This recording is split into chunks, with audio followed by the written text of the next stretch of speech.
with Storm Tracker Live. Well, we've got a few scattered showers around, but the real story for our weather is, of course, temperatures. Rob? Okay, guys, we're back here at Sky's the Limit Balloon Adventures. These things are full of hot air back here, and some of it's going in the balloon. We're going to be up there in a little bit. Right now, we're with seasoned pilot James Lawson. Tell me, how do you steer these things? What you have to do is you've got to fly at different altitude to catch the wind. When we come back, we're going to be about 5,000 feet up there in the wind, in the weather, giving you some shots, so stay with us. Well, we've got a lot going on outdoors this weekend. We got football, the festival, the parade, and probably a few other things. It looks like the weather's going to cooperate for the most part, by most definitions of that word. We got a chilly one to get through tonight.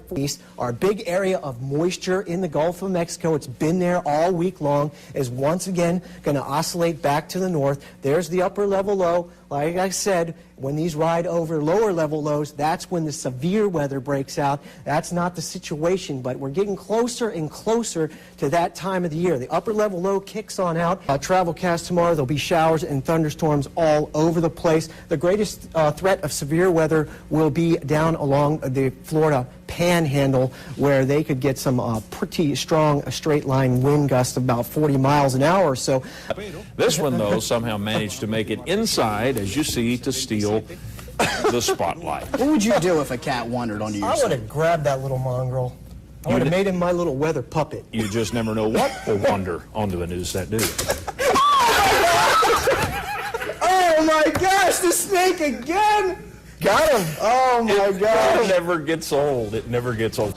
In the meantime, forecast mild tonight. As a matter of fact, these temperatures tonight are going to be warmer than our normal daytime highs. Believe it or not, 61 in Dothan. Of those people, and then we have a commemorative ornament for them to take with them, and each year they can put it on their Christmas tree and remember their loved one who's passed. All righty, Beth, thank you very much for your time. And remember, no donation is too small, and their people are still coming in. They were filing in before I even got here. It is a very packed event, so if you got a few minutes, definitely stop on by. Is this beautiful event going on inside. And speaking of beautiful, our weather, you could see what she's wearing. She wasn't shivering at all. Now, your forecast with Storm Tracker Live. Well, if we could only had today's weather yesterday, things would have worked out a little bit better. We had plenty of blue skies out there. Right now, 51 degrees.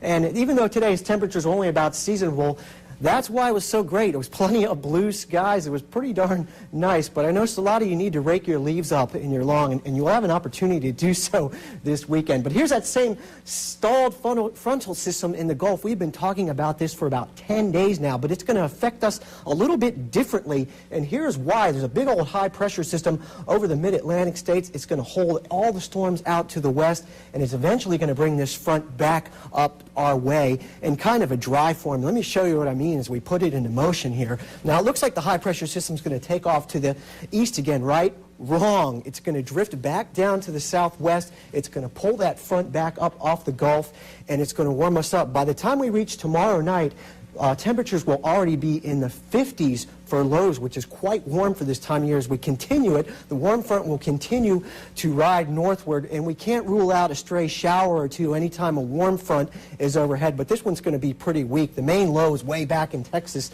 and they are going to get pounded with rain over the next couple days because this whole system is just not going to move.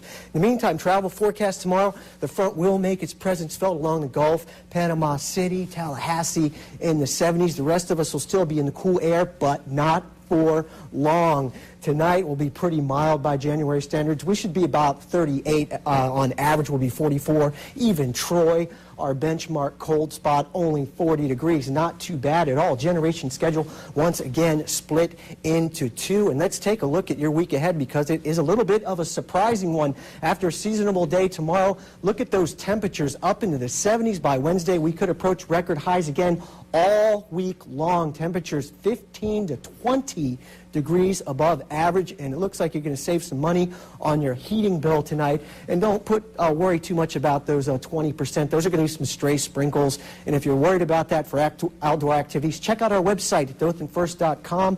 We have a good radar site there to see if a shower is going to be in your area. Chances are they won't be. Kevin.